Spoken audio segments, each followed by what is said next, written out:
മാലയിട്ടു വ്രതങ്ങളെടുത്തു സൽക്കർമ്മങ്ങൾ അനുഷ്ഠിച്ചു മലയ്ക്കു വരുന്നു ഞങ്ങൾ. മണികണ്ഠാ നീ നിത്യം വാഴും മന്ദിരമാക്കൂ മാനസം ദേവ, മന്ദിരമാക്കൂ ദേവ, മാനസം മന്ദിരമാക്കൂ ദേവ.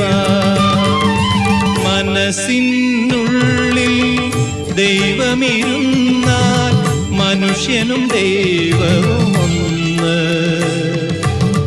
മനസ്സിനുള്ളിൽ മഹിമകൾ വന്നാൽ മഹേശ്വരൻ